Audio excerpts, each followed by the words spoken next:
আসসালামু আলাইকুম। নানা নাটকীয়তার পর মুক্তি পেলেন হেফাজত নেতা মামুনুল হক। কাশিমপুর কারাগার থেকে তিনি মুক্তি পেয়েছেন দুপুরবেলায়। গত রাতেই মুক্তি পাওয়ার কথা ছিল। ভয়েস বাংলায় নিশ্চয়ই দেখেছেন যে প্রথম দফায় আমরা বলেছিলাম যে তিনি মুক্তি পেয়েছেন।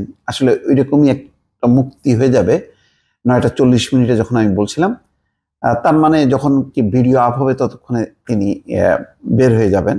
তো সেই কারণে একটু আগাম ঝুঁকি নিয়ে করেছিলাম, এতটাই নিশ্চিত ছিল। বুঝতেই পারছেন যে হাজার হাজার হেফাজতের নেতাকর্মী বা মাদ্রাসার তার ছাত্ররা সেখানে ভিড় করেছিল। কিন্তু জানি না মানে কোনো পদ্ধতিগত জটিলতা নাকি কোনো কৌশলে কাল রাতে আর মুক্তি পাননি তিনি। তো আজকে তিনি বেলা 11টার দিকে কাশিমপুর হাই সিকিউরিটি কারাগার থেকে মুক্তি পেয়েছেন। মামুনুল হকের ছেলে জিমামুল হক জানান যে আব্বু মুক্তি পেয়েছে। মামুনুল হককে 2021 সালের 18 এপ্রিল রাজধানীর মোহাম্মদপুর থেকে গ্রেপ্তার করে ঢাকা মহানগর পুলিশের তেজগাঁও বিভাগ। তার বিরুদ্ধে ঢাকায় এবং ঢাকার বাইরে মোট 41টি মামলা রয়েছে। সব মামলায় জামিন পাওয়ার পর কারামুক্ত হলেন তিনি। চিন্তা করেন, ঢাকা এবং ঢাকার বাইরে 41টা মামলা, মানে তিনি আসামি। কি পরিমাণ মামলা মানে এখন রাজনীতিকদের জন্য ডাল ভাত হয়ে গেছে। যখন যাকে যেভাবে পারে সেইভাবে মামলা দেওয়া হচ্ছে, একটার পর একটা মামলা। মানে আপনাকে এই 41টা মামলায় জামিন নিতে যে আপনার জীবন বরবাদ হয়ে যাবে।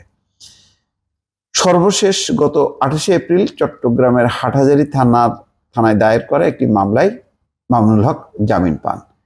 2021 সালে বাংলাদেশের স্বাধীনতার সুবর্ণ জয়ন্তীতে ভারতের প্রধানমন্ত্রী নরেন্দ্র মোদীর বাংলাদেশ সফরের বিরোধিতা করে কওমি মাদ্রাসা কেন্দ্রিক কয়েকটি দল বিক্ষোভ কর্মসূচি দেন।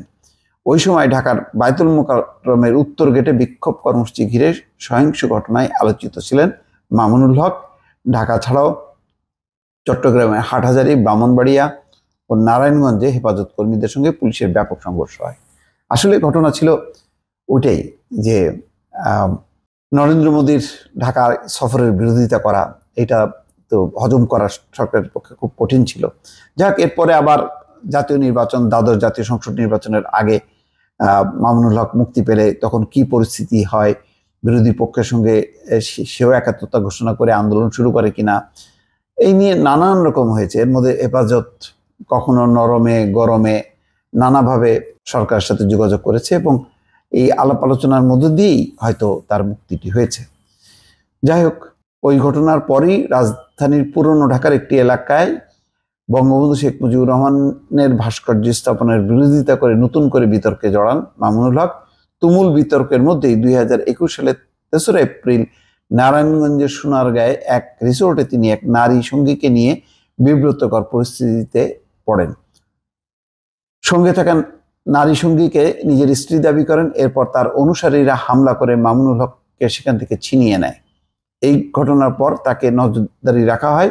15 দিন পর পুলিশ মোহাম্মদপুর থেকে তাকে গ্রেপ্তার করে।